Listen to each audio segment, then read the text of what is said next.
It was on a Thursday, April 12th, 1945.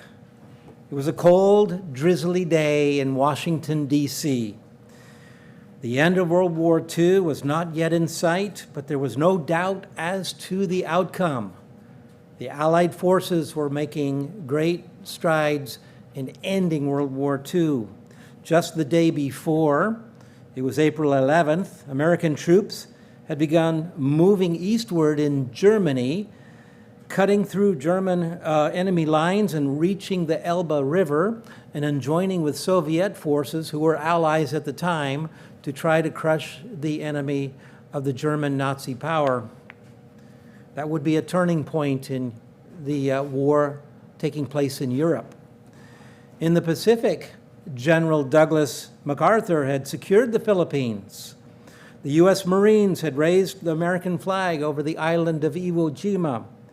President Franklin Delano Roosevelt, weary after a long journey to Russia for the Yalta Conference, was recuperating in his little cottage called the Little White House in Warm Springs, Georgia, a little place away from Washington, D.C., which was a lovely little spot that my wife and I had a chance to go and visit to see as a tourist spot a number of years ago. It was just after 5 in the afternoon that April day when the Senate had adjourned that Vice President Harry S. Truman got a serious phone message that sent him rushing from the Capitol building to the White House as quickly as he could go. As Harry Truman rushed into Mrs. Eleanor Roosevelt's second-floor study in the White House, it was evident from the faces of those in the room that something was gravely wrong. She stepped forward and put her hand gently on Truman's shoulder and told him quietly that the president was dead. Stunned and quiet, tears flooding his eyes, Harry Truman was shocked by the news. He had tried to prepare himself for this news since his election just 2.5 months earlier. Just 2.5 months in office now. But when the event happened, he still found it hard to believe. Quickly, he arranged a cabinet meeting. At 7 that evening, about 20 government officials gathered together in the cabinet room, and without the usual fanfare, but with an atmosphere of grief and solemnity, Harry S. Truman was sworn into office as the 33rd President of the United States. Suddenly, all in that room were aware, including Truman himself, of the awesome burden of leadership being placed on his shoulders after being vice president for only 82 days. Who was this man, born in 1884, who grew up right at the edge of the wild frontier west of the Missouri River, when covered wagons were still leaving Independence, Missouri, on their trek across the plains on the Oregon Trail? And when the gilded age of the steam locomotive and the railroads was just beginning to connect the nation. And what made this down-to-earth, non-college educated farmer, army captain, merchant, and politician prepare for this destiny to lead a nation? And how would this man govern, who would become known as the leader of the free world, as all the presidents of the United States have been called for generations now, as the United States emerged from World War II as the undisputed power around the globe? Today, I'd like to talk about one of the marvelous attributes of leadership that God wants every man and woman to exercise, and which will bring blessings for each of us.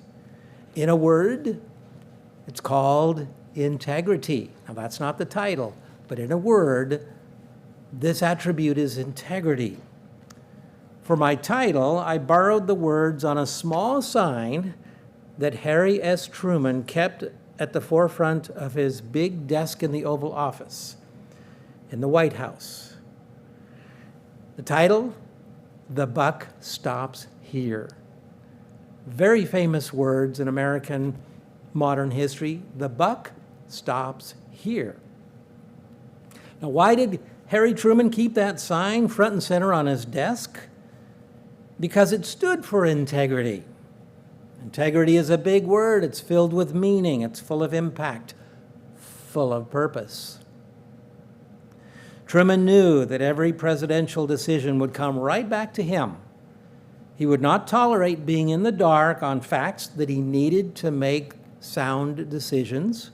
The title, "The Little Sign on the Big Presidential Desk," made his cabinet members realize that he alone bore accountability for the decisions coming from the White House. He gave no excuses for ignorance, and the blame would not be passed on to others if mistakes were to be made. That's why he made sure that he was informed, that his cabinet always clearly conveyed to him the urgent, important matters of state. Truman was a public figure. He was a politician. In fact, he loved politics, his historians say. And like everyone in public view and in prominent positions, he had his critics. He was a man of like passions as we are. He made his mistakes. But it is said of Harry Truman that, quote, even the politicians that opposed him couldn't find any dishonesty in him, unquote. I ask a rhetorical question. Where have the honest politicians gone? Now, a week ago, I showcased Ronald Reagan and some of the qualities and attributes that he shared with this country, and I said there are a few dignified and honorable and honest politicians, but those numbers are probably dwindling, probably very few. Standards used to be higher at the top. A generation ago, it was much more rare to hear about the outrageous scandals, doublespeak, tricks, lies, and cover-ups in high places in government. We hear about them all the time today. There was a period in American history when honesty and integrity was valued in society. Scandals were not as common, and when they were discovered, there was a dutiful media that exposed them, that shared them with the American public instead of hiding them as we see a mainstream media doing now. There was a time when parents, school teachers, and ministers taught people to uphold integrity. I'd like to read from a book, two passages from a William Bennett book. He's written a number of books. He was former Secretary of Education. This one book is called The Death of Outrage. This was published in 1998, and it's a very thin book, but it's very well written on issues of the highest levels of government and some of the downsliding, the backsliding that we've seen. And this was a generation ago. This was 28 years ago. How much worse is it today? But let me read two quotes to you. The Death of Outrage by William Bennett. Page 35. In event after event through the American centuries, we see moral purpose defining our highest goals and our highest achievements. Polls tell us, moreover, that Americans agree overwhelmingly about the importance of moral matters. Moral matters. These days, they care especially about the problems of moral decline, drug use, collapsing families, crime, callousness, vulgarity, incivility. Pollster Daniel Yankelevich reported in 1996, this was 2 years before this book was written, 1996, that public distress about the state of our social morality has reached nearly universal proportions. 87% of the public fear that something is fundamentally wrong with America's moral condition. As the novelist John Updike put it, quote, in fact, that we still live well cannot ease the pain of feeling that we no longer live nobly. The prosperity that we enjoy in this country still to this time is not a reflection on the morality, the dignity, and the honor and the integrity of the country, sad to say. And we realize that a lot has even gotten worse since a generation ago. One more quote from the book, page 37. William Bennett says, "The founders, like the ancient Greeks, believed it was important that the head of good government be a man of good character, and they advocated that the office of the presidency be filled by persons whose reputation for integrity inspires and merits confidence. The intimate connection between public and private character was understood as a form of integrity." I'm going to keep coming back to that thought. Public character and private character. The root of the word integrity is integer, meaning whole. The leader must be whole. He cannot have his public character to be honest and his private character to be deceitful. The purity of his private character gave effulgence. Now, this was a word we don't use in our language. It means shining brilliance. So the purity of his private character gave shining brilliance to his public virtues. And these were the beautiful words said about our first president, George Washington, upon his death. Unquote. Again, the word integrity comes from the word integer, which means whole or one, as in singleness of purpose. It's the opposite of duplicity. What is duplicity? That's having two faces, one public face, one private face in the context that we're talking of here. What does God say about this powerful word, integrity? Well, the word integrity does not occur in the New Testament, but there are many equivalents in the New Testament. Sincerity, truth, having a pure heart, having a single eye, which is the opposite of duplicity, having a singleness of heart and mind and eye. Integrity is defined in the International Standard Bible Encyclopedia as simplicity, soundness, completeness, uprightness, genuineness, and perfection. It also, again, carries the meaning of sincerity of heart and intention and truthfulness. Let's look at a few principles in the Bible since we're training for leadership for a soon coming millennial age where God and Jesus Christ are already assigning positions of authority, great authority over cities and nations. Deuteronomy 17 and verse 18. Please join me there. Deuteronomy 17 and verse 18. And as you're turning, God commanded all the kings of Israel to read from the scriptures all the days of their lives in order to judge and rule with fairness, with equity, and with justice, and with humility. All those things. Deuteronomy 17, verses 18 through 20. And so it shall be when he, the king, whoever the king is going to be, sits on the throne of his kingdom, that he shall write for himself a copy of this law in a book from the one before the priests, the Levites. Now, the book of the law is embedded in the book of Deuteronomy. It's not clearly defined, but probably a section between Deuteronomy chapter 17 and 26. Some scholars feel that is the heart of the book of the law.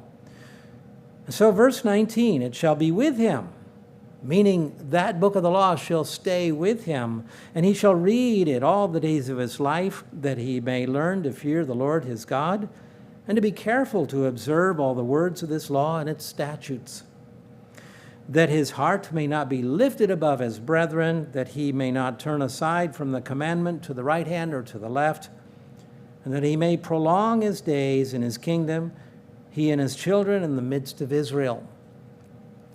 He was to judge with righteousness and justice based on God's laws, God's principles. And he was to learn them and rehearse them and practice justice by keeping that book of the law near him, making sure that he was not above the law or operating outside of the law of God. Harry Truman has often been cited as the most honest president this country has ever had. It is said that he lived by the Bible and that he lived by history. By the age of 8, historians say, young Harry had read the Bible through 2 times. Now, it was very commonly used as a textbook for elementary school grade children, the Bible. Now, there were the McGuffey readers, and there were other readers that became popular. But in rural America especially, the Bible was the textbook that virtually all households had. And this is what young people were trained on reading, the Bible. And so this is by age 8, he had read the Bible through twice. Please turn with me to Leviticus 6 and verse 1. Leviticus 6 and verse 1. God here addresses lying in various forms. Lies, cover-ups, dissemination. There are so many terms that exist for lying, but God points out a few example cases of lies. Leviticus 6, verses 1 through 5, and the Lord spoke to Moses, saying, if a person sins and commits a trespass against the Lord by lying to his neighbor about what was delivered to him for safekeeping, it's one case, about a pledge or about a robbery, or if he has extorted from his neighbor, or if he has found what was lost and lies concerning it, and swears falsely, in any one of these things that a man may do in which he sins, verse 4, then it shall be, because he has sinned and is guilty, that he shall restore what he has stolen, or the thing which he has extorted, or what was delivered to him for safekeeping, or the lost thing that he found, or all that about which he has sworn falsely, he shall restore its full value and add 1/5 more to it. So there was going to be no diminished value on what he was forced to restore once he was caught, and he was to add 20% more to the value of what he stole. Once it says, and give it to whomever it belongs on the day of his trespass offering.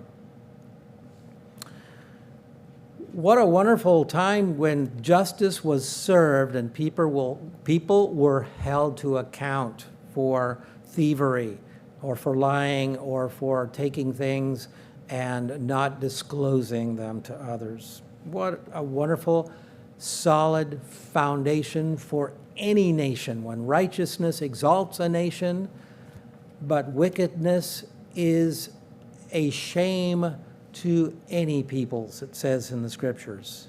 Come with me to Leviticus 19, verse 35. Leviticus 19 and verse 35. Here, God addresses dishonest weights and measures because God knows the propensity and the temptation of humanity, especially in commerce, to cheat a little here or there, put a little thumb on the scale, as they say, just to lean more towards, I'm going to cheat the public out of just a little bit each time, and I'm going to hide it. No one will ever catch me, that kind of a mentality. It pervades the world. God knows human propensity for this. Leviticus 19, verses 35 through 37. You shall do no injustice in judgment, in measurement of length, weight, or volume. You shall have honest scales, honest weights, and an honest ephah measurements, and an honest hin. I am the Lord you God. You could say an honest pound, an honest kilogram, an honest ounce. I am the Lord your God who brought you out of the land of Egypt. Therefore you shall observe all my statutes and all my judgments and perform them. I am the Lord eternal. Please come with me over to Proverbs 10 and verse 9. Proverbs 10 and verse 9. As you're turning, I glanced this morning at a website called openbible.info. I just wanted to take a quick look at how many scriptures are in Proverbs only or across the entire Bible that have to do with honesty and integrity. Well, it listed the top 100 verses by popularity, by people commenting or people's reviews of the critiques of these scriptures. It doesn't mean there were an exhausted number in the Bible. It was just the top 100. And a number of them are in Proverbs, of which I chose 4. Proverbs 10 and verse 9. He who walks with integrity walks securely, but he who perverts his ways will become known, it says. Proverbs 11 verse 3. Proverbs 11 verse 3. The integrity of the upright will guide them, but the perversity of the unfaithful will destroy them. In the NIV, verse 3 says, the integrity of the upright guides them, but the unfaithful are destroyed by their duplicity. What was that again? That's double speak.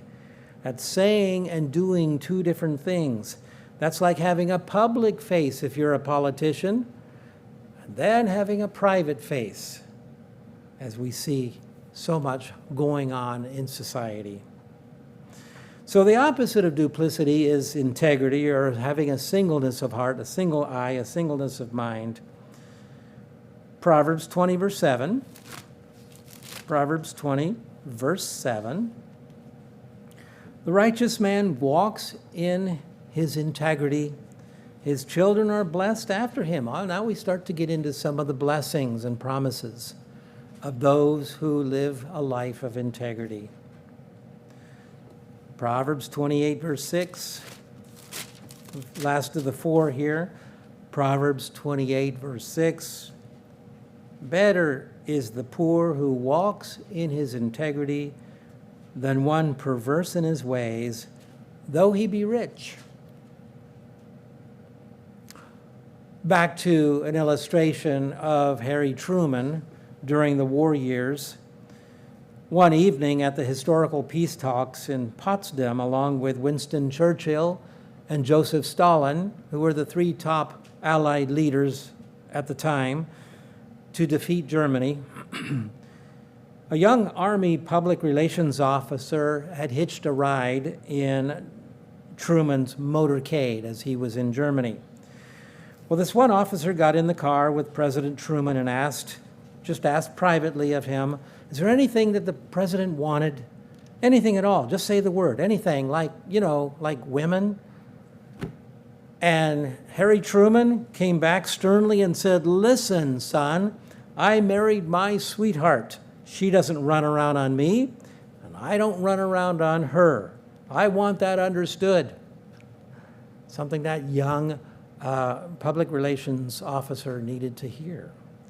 Truman was faithful to his wife, Bess, for 53 years of their marriage. That's the single eye concept of faithfulness the Bible calls integrity. In our everyday lives, cheating on our spouses is a very dangerous lapse of character, and there are huge consequences in marriage harmony. But think about this for a moment. Can we cheat on our taxes and get away with it? Can we cheat on tests and exams and get away with it? Can we cheat on productive time we put in at work and get away with it? Is it possible to cheat ourselves out of the blessing of the Sabbath and get away with it? Well, the simple answer is yes. For at least a while, for a season, many people get away with things like that for a season. But Numbers 32, verse 23, as a reference passage, Numbers 32, verse 23 reminds us, quote, and be sure your sins will find you out, unquote. Please turn to Titus 2 and verse 6 with me in the New Testament. After 1st and 2nd Timothy, we get to another pastoral epistle called Titus. It's a letter the Apostle Paul is writing to this elder. Titus is living on the Greek island of Crete, and he has oversight over a church there, or church members. And like Timothy, Titus was under Paul's care and training. As you're turning to Titus 2 and verse 6, I'll mention that in chapter 1 and verse 12, Paul quotes a poet who, from Crete, where Titus lived, who said that the Cretans were known as being habitual liars. He says they're all liars, according to this one poet writing about Cretans, and that they were extremely self-serving. That's in Titus 1, verse 12. Now we get to Titus 2, verse 6. Paul says, teach the young men. He says, likewise, exhort the young men to be sober-minded in all things, showing yourself, Titus, to be a pattern of good works. In doctrine, showing integrity, reverence, incorruptibility, not taking bribes is what it means. Sound speech that cannot be condemned. That one who is an opponent may be ashamed, having nothing evil to say of you. Paul is saying to Titus, you be the right example, and other people will follow. And other people that are going to be your critics, because as I mentioned last week, every leader, everyone in an influential position in life is going to be criticized. He just says, though, that an opponent may be ashamed, having nothing evil to say about you. There was a time just after World War II when America was on an incredible high. Multiple soldiers, millions of soldiers were coming home from the Pacific and from Europe. It was Truman's goal not to continue to occupy foreign lands after the war was over, but to downsize the military economy. You remember when President Dwight D. Eisenhower coined the term the military-industrial complex. He, too, was very concerned that the United States would continue on this military economy, and he wanted to reduce that, get back to a peacetime economy. Well, Harry Truman wanted to do the same thing. The prosperity of the country had launched the United States into the most powerful economic and military might the world had ever seen. 2/3 of the world's factory production was occurring right here in the U.S. in 1946. 2/3 of the world's industrial output that year, 1946. After the years of sacrifice during the 10 long years of the Great Depression, and then the war years when products were scarce, housewives now wanted to go out and buy nylon stockings. They wanted washing machines. They wanted appliances for their kitchens. Men wanted to go out and buy cars and buy homes, and there was a spending spree after the war was over, and there was prosperity. God was truly blessing this nation like never before. That very same year, 1946, Mr. Herbert W. Armstrong wrote this, quote, 1946 was the big year of new organizational beginnings for this end-time work. God's church was able to broadcast 6 days a week now, and 3 major superstations were able to blanket the entire U.S. and much of Canada with the Radio Church of God broadcast. Baptizing tours were now taking place on all 4 corners of the country and much of its interior. Serious plans were being laid for the beginning of Ambassador College in Pasadena, California, unquote. And the very next year, 1947, that tiny college started up in Pasadena. Now back to the story of President Harry S. Truman. During the tense years following World War II, on the political scene, not all was well everywhere in the world.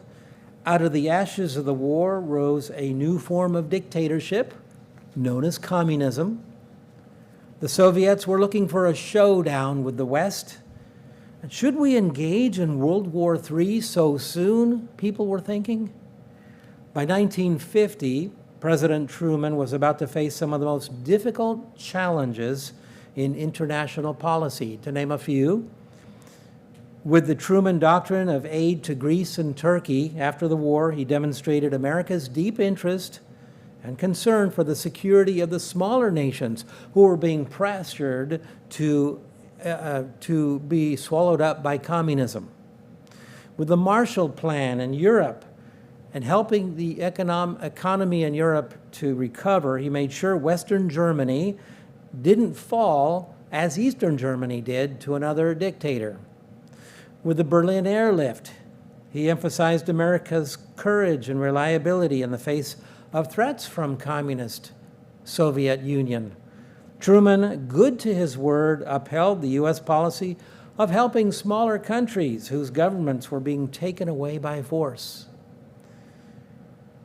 Harry Truman has been often cited as the most honest president this country has ever had, I mentioned earlier.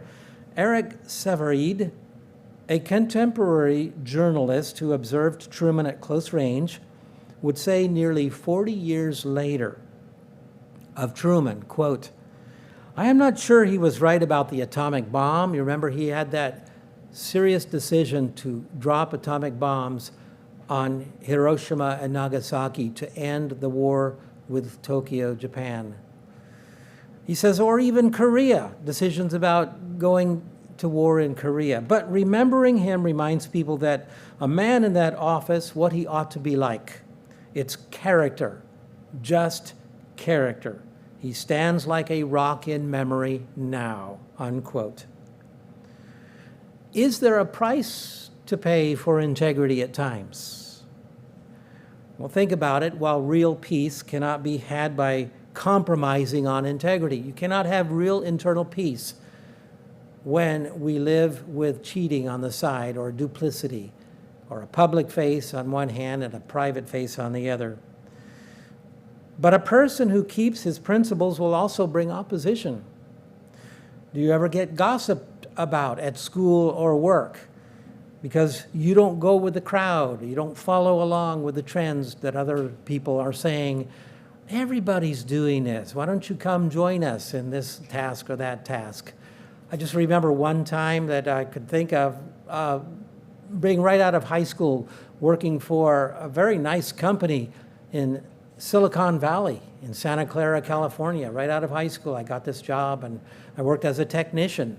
And I was going to go on to college. I went on to Ambassador College about a year and a half later, but I had a couple of jobs right out of high school. And there was a fellow I worked with as a fellow technician. He worked at a desk right next to me, and he knew I had hobbies at home, building electronic gadgets. And he says, "What do you need? I could probably get it for you." And I said, "Oh, I'd love to have some little," what they were called, reed relays, and a couple of those. And he just walks into a little storeroom, and he opens the door when the manager of the storeroom is not in there. He reaches into a box, and he grabs a couple, and he drops them on my desk. I stared at those, and he says, "Don't worry about it. Everyone does that from now time and again." Well, I knew it was wrong. I didn't say anything to him, but I went back maybe the day later, and I opened up that little, it was a half door. What are they, French doors they call those? I don't know, barn doors. Anyway, I walked in there, and I dropped them right back into the box, and I left it. Now, the manager of that storeroom came back, and he looked sternly at me like, "What are you doing in here?" Maybe he thought I was stealing something. I didn't say anything. I just walked away. But the conscience would have certainly got to me, of course. So I never said anything to the fellow that got them for me. They just suddenly disappeared from my desk. I just left it at that. So God says that the wicked despise the deeds of the righteous, and the righteous despise the deeds of the wicked. But in the end, the righteous are the ones that come out on top, and God blesses them. Please turn to 1 Peter 2 and verse 12 with me. 1 Peter 2 and verse 12. As you're turning, Truman's philosophy was that if you did your very best and you were honest and kept true to your word, at least you wouldn't be condemned for not trying. And he was never condemned for lying. Nobody ever caught him in a lie during his political career. 1 Peter 2, verse 12, it speaks to this principle. Having your conduct honorable among the Gentiles, that when they speak evil against you as evildoers, they may, by your good works, which they observe, glorify God in the day of visitation. A future time in the great white throne judgment is what this is inferring here. Therefore submit yourselves to every ordinance of man for the Lord's sake, whether to the king as supreme or to governors, as to those who are sent by him for the punishment of evildoers, and for the praise of those who do good. For this is the will of God, that by doing good you may put to silence the ignorance of the foolish men. As free, yes, as free, yet not using liberty as a cloak for vice, for doing wrong, but as bondservants of God. I won't turn, but Luke 16, verse 1 is another principle here. Jesus Christ speaks a parable here, and I will paraphrase part of it. It's a parable that ends with a moral on integrity or trustworthiness. In the parable, a reliable report comes to a business owner that his manager was cheating him out of profits. And so the business owner calls in the manager and says, "What's this I hear about that you're doing?" And he fires him. Well, the manager went out to his clients, and as you know the parable, most of you know the parable, he went to each one and he greatly discounted what those clients owed the business owner. But they worked through the manager, and he says, "Well, I'll cut that number down to just a percentage of what you owe." Oh, wow, who wouldn't like that? And he goes to another client, "Cut that in half, and then what you owe to the business owner." He goes to another one. And so what is he doing? He's winning favor with them. And so he knows he's out of a job, and he says, "I can't dig ditches, and I'm too proud to beg." And so what's he going to do? He's going to go to these clients and see if someone will hire him, or see if he can get in with them and still make a living. Verse 8, though, it says, "The master commended the dishonest manager," this is Jesus Christ speaking, "because he had acted shrewdly, for the people of this world are more shrewd in dealing with their own kind than are the people of the light." There's a little bit of sarcasm here. It means people who do shrewd business now, or in this age, using money of the world, show more skill, study more plans, contrive more ways to provide for themselves than the children of light do to promote the interests of their faith. That's really what this means. The parable finishes with, and it's Luke 16, verse 10, "He who is faithful in what is least is faithful also in much, and he who is unjust in what is least is unjust also in much. Therefore, if you have not been faithful in the unrighteous mammon," again, the money of the world, "who will commit to you your trust the true riches?" Who will put in your trust the true riches? Verse 12, "And if you have not been faithful in what is another man's, what belongs to someone else, who will give you what is not your own? Who will entrust you with even greater things?" Revelation 14, verse 1 is another reference passage. Revelation 14, verse 1 through 5 talks about those who will be redeemed from among men, being firstfruits to God and of the Lamb, and in their mouth will be found no deceit, no lying, no cheating, no obscuring of the truth. For they are without fault before the throne of God. These are called the 144,000, and we know that God will reward them. They will have a permanent place in God's kingdom for eternity. They will go wherever the Lamb goes. They will be in leadership and influential positions. In their mouth will have been found no deceit. And their training period is this life right now. Finally, please do join me in Psalm 15 and verse 1. Psalm 15 and verse 1.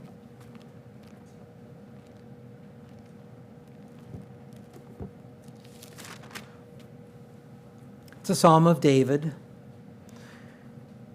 The psalm asks the question, who is going to be in God's kingdom? David says, verse 1, Lord eternal, who may abide in your tabernacle? Who may dwell on your holy hill? God answers in verse 2, he who walks uprightly and works righteousness and speaks the truth in his heart. He who does not backbite with his tongue, nor does evil to his neighbor, nor does he take up a reproach against his friend. Verse 4, in whose eyes a vile person is despised, but he honors those who fear the Lord. He chooses his friends wisely and doesn't hang out with people who are corrupt in mind and heart and thought and deceptive and are liars. This is what it means, choosing our friends wisely and our business associates wisely. He who swears to his own hurt and does not change. The NIV says, he who keeps his oath even when it hurts. Yes, there are times when we have to do the right thing, and it costs us. There's a cost associated sometimes with doing the right thing. Verse 5, he who does not put out his money at usury, does not charge interest, nor does he take a bribe. And of course, the book of the law says of an Israelite, charging interest of an Israelite. Oh, something that God says you are not to do. Nor does he take a bribe against the innocent. He who does these things shall never be moved. God will support and advance and prosper such a person. The son of rural America, Harry S. Truman, 33rd President of the United States, had to assume command of the most powerful industrial nation on earth at the very moment when that power, in combination with stunning scientific advances, technological advances, had become an unparalleled force in the world. Early in life, Truman began preparing for such a time as the responsibilities landed on his shoulders. And again, he became president after only being vice president for 82 days in office. He more than met the test. Again, born in 1884, in the age of steam and railroad track, President Truman lived to see perhaps more change than any other period of time prior to World War I. What did he see? He saw the age of the atomic bomb, the rebuilding of Tokyo and Berlin after the war, the launching of the United Nations in an effort to try to prevent World War III from ever taking place, trying to keep communism at bay, in check in Eastern Europe and other countries in the Middle East, to sending rockets to the moon, to watching the United States become the greatest economic and military giant the world had ever seen. While in office, Truman kept another picture, if you will. First, he had the little plaque on his desk. Then he had a picture, a framed picture, with a piece of paper handwritten by Mark Twain. Samuel Clemens?